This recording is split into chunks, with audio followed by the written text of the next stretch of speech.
Hello दोस्तों, कैसे हैं आप सब। हमारी कहानियां देखने के लिए हमारे चैनल को सब्सक्राइब कीजिए और हाँ, बेल आइकॉन पर क्लिक करना मत भूलिएगा। मायके में पैर की जूती, ससुराल में सर का ताज।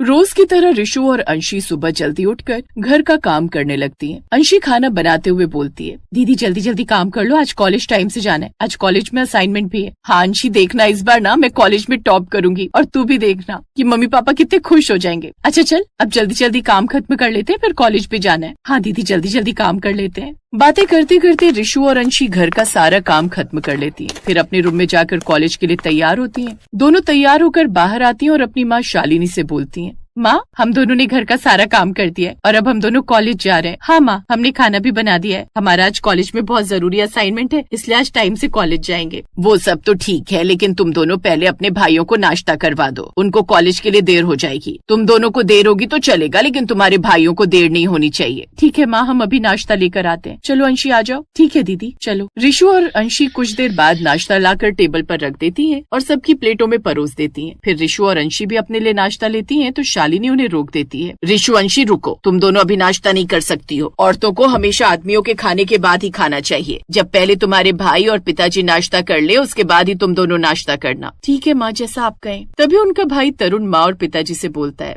माँ आपको तो पता है ना मुझे आलू की सब्जी पसंद नहीं है, आप मेरे लिए कुछ और नहीं बनवा सकती थी? तुम दोनों लड़कियों से कोई काम ढंग से नहीं होता है क्या? चलो जाओ जल्दी से अपने भाई के लिए टमाटर की चटनी बना के लाओ। लेकिन माँ आज हमें कॉलेज में असाइनमेंट जमा करना है, हमें देर हो जाएगी। ऐसी कौन सी जल्दी पड़ी है तुम दोनों को? तुम दोनों कौन सा पढ़ लिख कर नौकरी करने वाली हो? बाद में तो तुम दोनों को चूल्हा ही फूकना है ना। पहले मेरे लिए टमाटर की चटनी बना दो, उसके बाद ऑफिस जाना। अब दोनों रसोई में जाकर टमाटर की चटनी बनाने लगती हैं। दीदी हम आज भी कॉलेज के लिए लेट हो जाएंगे, हम क्या कर सकते हैं निशा, तुझे तो पता है ना हमारे घर में लड़कों को ज्यादा वैल्यू दी जाती है। रिशु और अंशी जल्दी जल्दी टमाटर की चटनी बनाकर भाइयों को दे देती हैं। दोनों भाई भी खाना खाकर कॉलेज चले जाते हैं। माँ अब काफी देर हो गई है, अब हम कॉलेज जाकर क्या करेंगे? तो कौन सी आफत आ गई है और अच्छा ही हुआ, वैसे भी पढ़ लिख कर तुम्हें चूल्हा चौखाई करना है, जाओ अब सारे बर्तन धो लो। शालिनी ऐसा बोलकर चली जाती है और अंशी कहती है, दीदी हमारे घर में हमारे दोनों भाइयों को कितनी आजादी है और माँ पिताजी उन्हें कितना प्यार करते हैं, जबकि हमें ना ही आजादी देते हैं और ना ही इतना प्यार करते हैं। वो दोनों पढ़ाई में भी इतने अच्छे नहीं है, फिर भी माँ और पिताजी चाहते हैं कि वो पढ़े, जबकि हम पढ़ाई में इतने अच्छे हैं, फिर भी माँ पिताजी हमें पढ़ने का मौका ही नहीं देते। शायद बेटों के लिए ज्यादा प्यार और आजादी होती है, जबकि बेटियों की किस्मत में नहीं। बातें करते हुए दोनों साथ में साफ सफाई कर लेती हैं। फिर शाम हो जाती है। तरुण और अंकित भी कॉलेज से वापस घर आ जाते हैं। अंकित ही अपनी माँ से कहता है,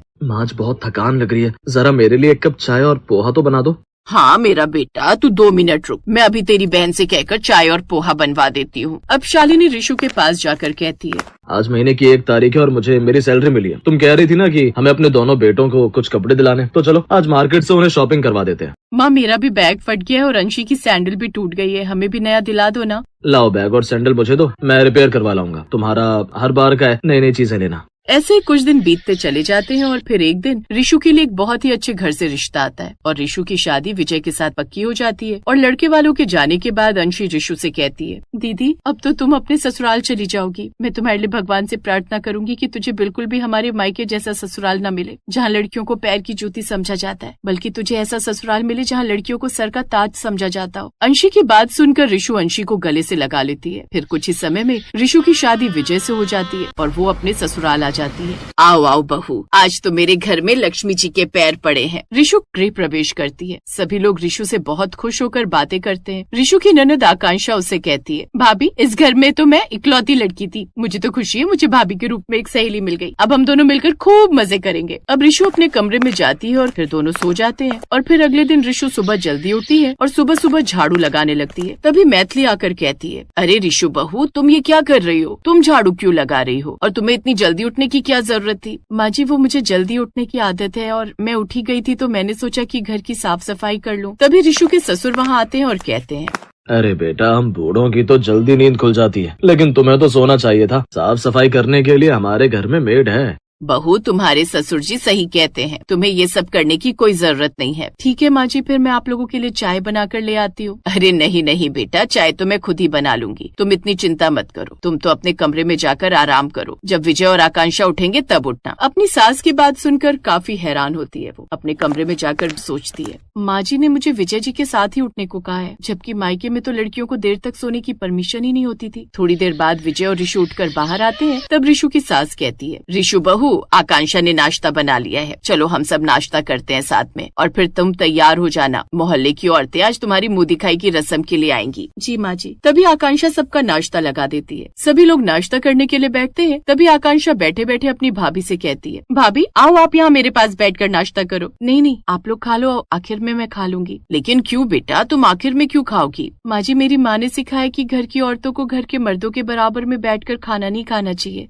बेटा, हमारे यहाँ बेटे और बेटी में कोई फर्क नहीं समझा जाता। चलो बैठ जाओ और हमारे साथ नाश्ता करो। ऋषु ये सोच देखकर हैरान होती है। वहीं दूसरी तरफ वो खुश भी होती है। वो सभी के साथ बैठकर खाना खाती है और फिर तैयार हो जाती है। फिर थोड़ी देर में मोहल्ले की औरतें आ जाती हैं और ऋषु को देखकर बहुत खुश होती हैं और उसकी बहुत तारीफ करती हैं। मैथिली, तेरी बहू तो बिल्कुल चांद का टुकड़ा है। अब सारी औरतें अपने अपने घर चली जाती हैं। फिर कुछ टाइम बीतता है। फिर एक दिन ऋषु के पास अंशी का फोन आता है। अंशी कहती है, दीदी कैसी है तू? मैं बढ़िया हूँ अंशी, तू बता तू कैसी है? और घर में सब कैसे हैं? घर में भी सब ठीक है दीदी, लेकिन कॉलेज में सब लोग तुझे पूछ रहे थे। सर भी पूछ रहे थे कि ऋषु एग्जाम नहीं दे रही है क्या? तुझे तो पता है ना अंशी, माँ पिताजी ने हमारी पढ़ाई को कभी इम्पोर्टेंस नहीं दी, और फिर अब मेरी शादी भी हो गई है। ससुराल वाले कैसे पढ़ाएंगे, इसलिए जाने दे। तभी आकांक्षा माँ को लेकर वहाँ आ जाती है और मैथिली कहती है, बहू, हमारे यहाँ बेटियों को पैर की जूती नहीं बल्कि सर का ताज समझा जाता है। अगर तुम पढ़ना चाहती हो तो ये तो बहुत अच्छी बात है। अब से तुम भी आकांक्षा के साथ कॉलेज जाया करना और अपनी पढ़ाई पूरी करना। फिर ऋषु भी अब कॉलेज जाने लगती है। और फिर कुछ दिन बाद संडे आता है और विजय ऋषु से बोलता है,